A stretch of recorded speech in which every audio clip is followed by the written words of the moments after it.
Okay, so, dear ladies and gentlemen, it is an enormous pleasure to welcome you all at the awarding of the 4th Oswald Spengler Prize.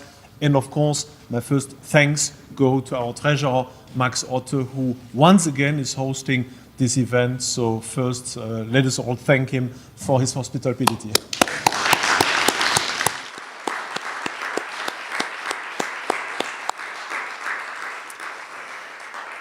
As you have all seen, we are trying to be as diverse and unpredictable as Spengler himself. In 2018, we awarded our prize to the well-known author Michel Houellebecq.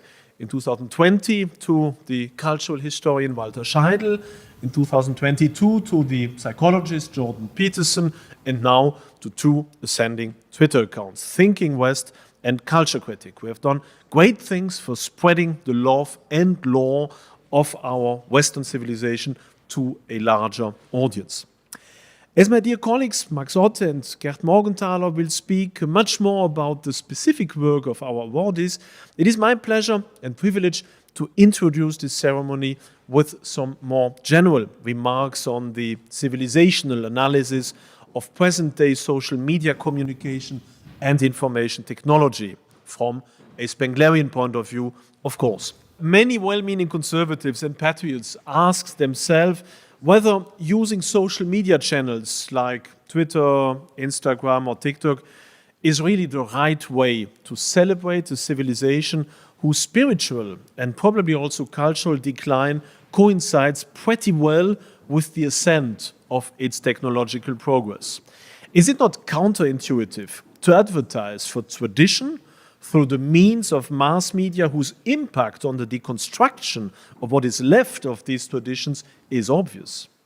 From an ultramontanist standpoint, it most certainly is. And the morally right answer to the problems of modernity would doubtlessly lie in imitating the lifestyle of, for example, the Amish people and let technology be altogether. But as Spenglerians, we know better, fortunately and unfortunately. On the one hand, we know about civilizational dynamics and understand that we are condemned to live as Westerners of our time, like it or not. Of course, we can try to LARP the time periods we would prefer to live in, and Spengler already prognosticated that would arrive sooner or later. But now this may perhaps assure you a better and more harmonious life, its authenticity would always remain somewhat fake, except, of course, for those with the courage to drop out of history altogether in order to retire, for example, into a monastery or an hermitage. For all the others, whose mission in life lies not in a radical interiority, but in the public life, technology is not only a curse, but also a fate. Even the first Christians, though rejecting their modernity and expecting an immediate apocalypse, used the Roman road network, postal service, and juridical system in order to spread their faith. Does that mean we are bound not only to accept as inevitable, but even to adhere to whatever new trend the West is following? That would be indeed, I think, a false understanding of Spengler's and Seneca's famous Fata ducunt volentem, nolentem trahunt. For if this would be true, we would not be here celebrating the great achievements of our past and accepting our own social marginalization, but rather howl with the wolves and endorse intersectionalism, gender ideology, or communism, which all are undoubtedly the newest state-of-the-art Western mainstream thinking. So obviously, stepping out of history, critically analyzing the present, analyzing its trends, and only taking over what seems just and true is not unhistorical, but necessary. And even more so, there are moral standards beyond the mere efficiency or the aestheticism of the will to power that are more important than all the rest. If we defend the West, it is not only because of our indistinct love for the West as it is now, but also because of a certain vision of the West, a certain choice we make. It is not the West of wokeism, false egalitarianism, self-hate and hypocrisy we strive to defend and to stand for, but the West that wanted to further its very specific view of God, truth, beauty, and goodness. And I hope you permit me to say on a side note that it is only the constant reminder of this situation which can help us to fight the two biggest threats that come with the use of social media for political or ideological purposes: success and the lack thereof. For in the sad times we live in, success generally only comes from conscious oversimplification, which, in my view, is only justified if we use it for the sake of a higher aim, whereas the lack of success can also only be justified if it is due to a higher aim. Better fail for a good cause than be successful in a wrong one. But our use of modern information technology is not only conditioned and limited by our current civilizational situation, as well as by our moral values. It is, or at least should be, influenced by our knowledge of the future.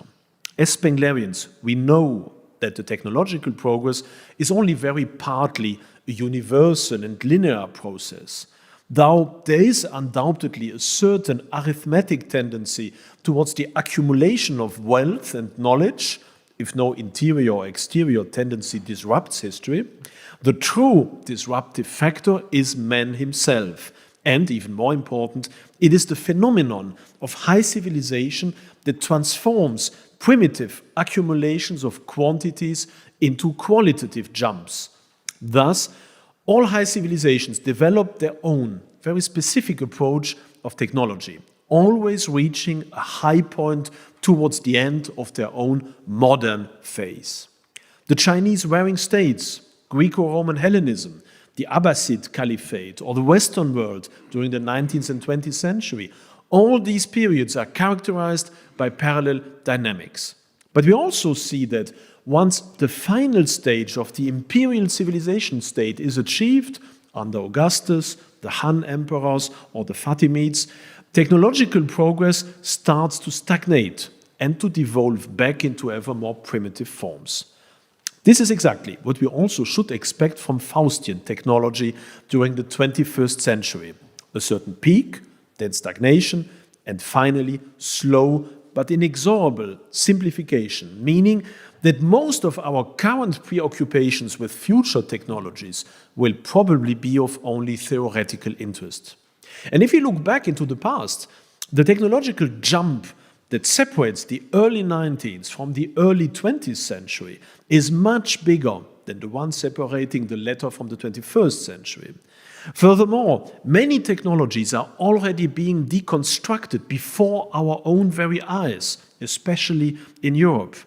Maglev trains like the Transrapid, ultrasonic passenger airplanes like the Concorde, transportation technology like hovercrafts, even combustion engines and nuclear energy, all these are abundant, or their use consciously refused before our very eyes. While anti-scientific absurdities such as gender studies, climate apocalypticism, or post-colonial self-deconstruction are massively pushed by the elites. It is only a matter of time before this anti-technical attitude also reaches the US, which is in so many ways the last Faustian nation. Perhaps we will reach Mars once, but that will be the end of Western space adventure.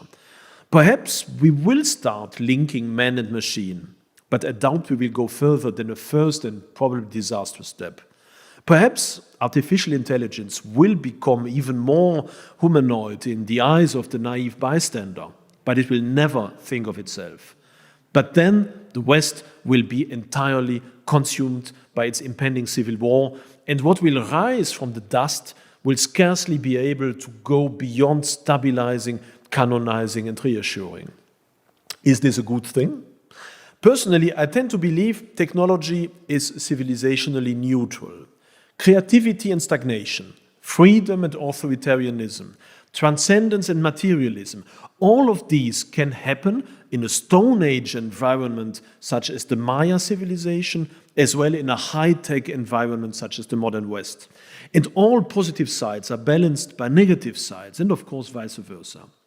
Also, though technology will doubtlessly slow down first in the West, then also in the remnants of former other civilizations such as China, Japan, India, and the Muslim world, whose present power is just derived from the involuntary reflection of the West's remaining energy, some little progress may still happen. On the one hand, even when no fundamentally new technologies are discovered, their applications may still be increased and refined, creating thus some marginal advances that should, however, not be mistaken for real paradigm shifts. On the other hand, the two major domains of interests to late civilization may still see some increased attention, not only by the elites but also by the masses, that is, surveillance technology and artificial paradises, the stick and carrot of each and every late civilizational empire. But that will probably be the price to be paid for Western Augustan age, and also the palliative for a population that is increasingly ceasing to be resilient, responsible, and combative, and which only seeks after its immediate material interests and the fulfillment of short-term resentments. As in all late civilizations, only a small elite will be able to feel, share, and transmit the love for the West and to fight for its defense, walking the fine line between idealism and political realism. Thank you, culture critic and Thinking West, for contributing to instill such a love in the minds of young people and to fight for the true West. Long live the West, plus ultra.